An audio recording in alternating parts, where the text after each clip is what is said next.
Hello everyone and welcome to the next in our series of daily origami for YouTube. Today we're going to continue with our theme of looking at some traditional origami, and before we made the female doll or the empress of like the set that you make for like Hina Matsuri, for example, and today we're going to make the boy doll version, which is like the emperor. And for these projects we've just been using a square piece of paper. You want to make sure that if you're making both the boy and the girl, you use the same size paper for both, and then they'll be proportionate to each other. We're going to be using 15 by 15 centimeter paper, and I'll let you guys know the dimensions of everything when we're finished if you're using this for like a project.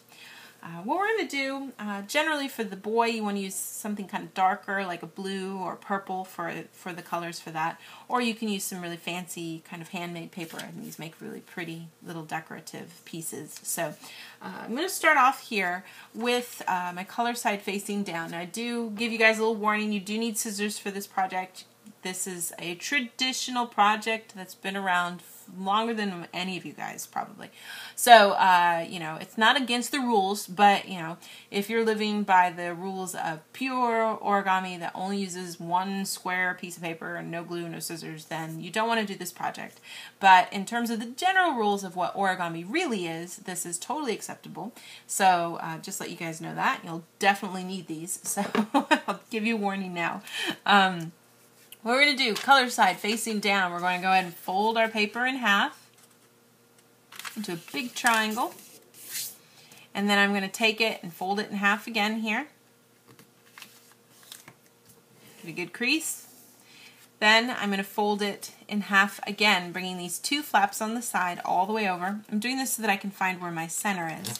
Get a good crease going. Open everything up so that I know where the center is there in the middle. And then I'm going to find the center going this way and this way too. And we're going to do that by just kind of folding in half. Now, when I do this, I don't need to, I'm going to start down here with a little bit of a crease. And then I don't necessarily need to go all the way to the edge. I just need to go to that line. So we're just going to make a little crease there so that it comes through the center. Do the same thing on this side too.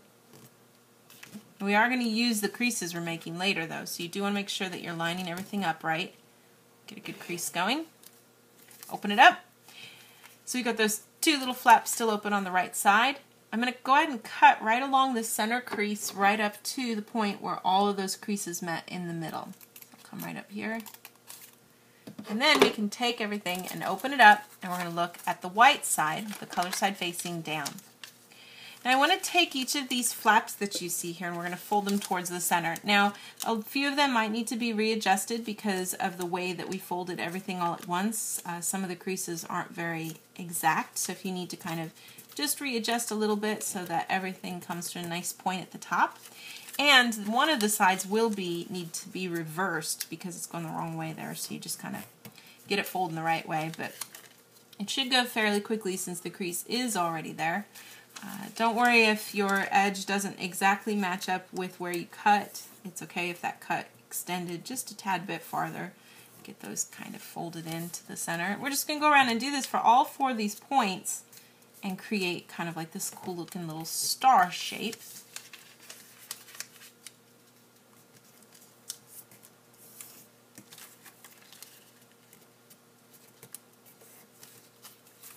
So get all four of these folded over. And what we want to do then is if we flip it over, I'm going to try to collapse everything into a shape here in the middle that kind of looks like a kite. But the creases probably aren't going the right way, so just to make sure that everything's going good. From the color side here, we want to make sure that the creases that go right through here are right, the shorter creases. So I'm just going to make these a mountain crease, make sure that they're both going the right way. One set should already be okay, the others probably need to be reversed. Then I'm going to go ahead and flip everything over, and the big long creases I'm going to make a mountain from this side, so you're going to probably need to reverse some of those.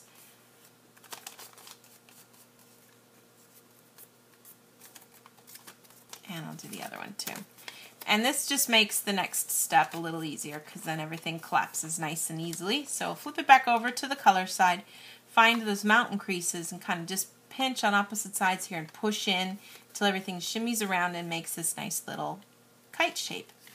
Now I'm going to take each of these 4 sides and fold that edge and roll it into the center. Open it up, push over here so that we can open this area up. Put a little pressure right on the top. We're going to pop this out and lay it flat right in the middle there so that we get this cool little kind of arrow shape here, this arrowhead shape. I'm just going to fold that flat back over to the right, and we're going to do the same thing on the left side too. And then we're just going to wind up doing this on the back too, so we wind up doing it a total of 4 times so that we can get all this smooshed out and clean. Flip it over, do the other side too.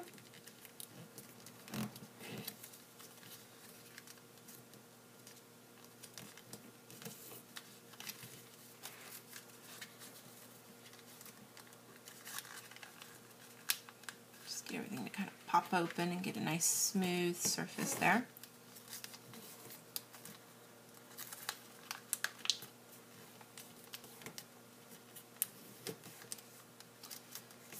So you should have something like this.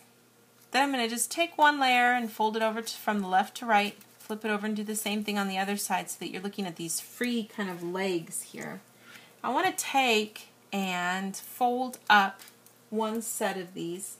And you can choose to first, we're going to be reversing it inside here. I'm going to just, you can go ahead first and make the crease if you want to, but we don't want it to be flush against this edge. We want it to be just a little shy of it. We can adjust that later too. Get it started, open things up. We're going to push up through here so that this part first gets reversed and put a little pressure to bring that back in. Then I can use this to kind of adjust things. Now I've got this center part good, and so I can kind of pinch down there. Then just give yourself just a tiny bit of extra space right here from that edge. And then open everything up. Make sure that that edge matches with the center. And if you need to kind of shift things, you make sure that the creases readjust there. Take the left flap and fold 1, 2 over.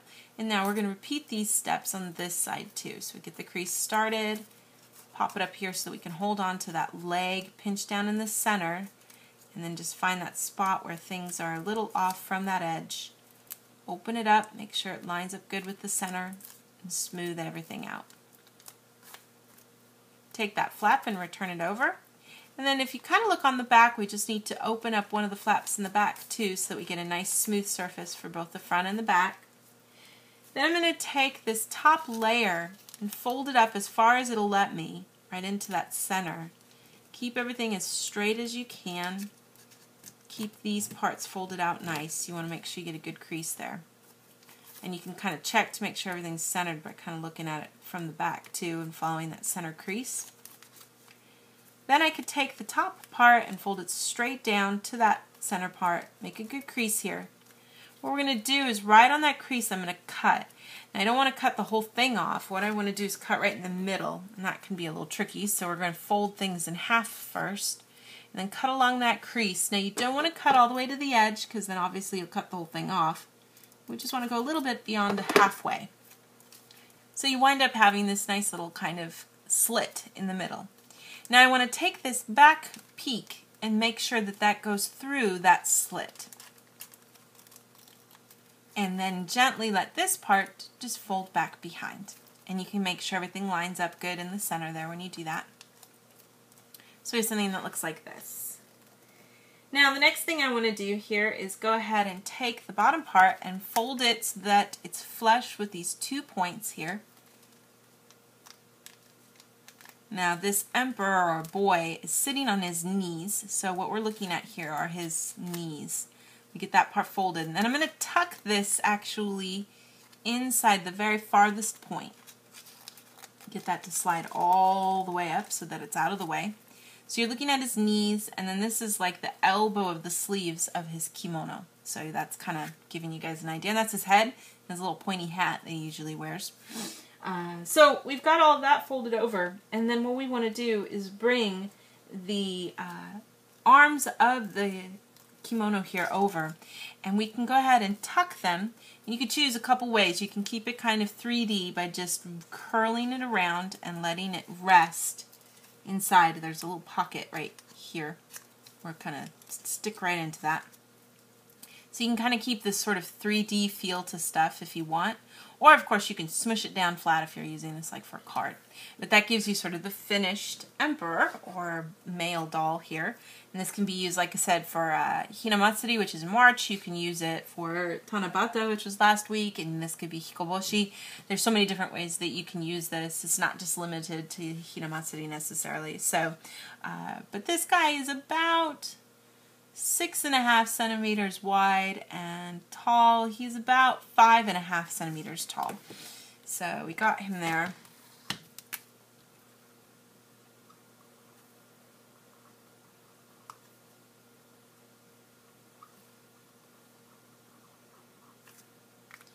And that kind of gives you guys an idea of the dimensions for this. So we've got the little finished emperor here. And if you happen to have made the girl from before, you can see they look nice together side by side, with the guy being just a tad bit bigger. Makes a nice little balance for the two of them. But that is our finished project for today. Thank you so much for watching, and we'll see you next time.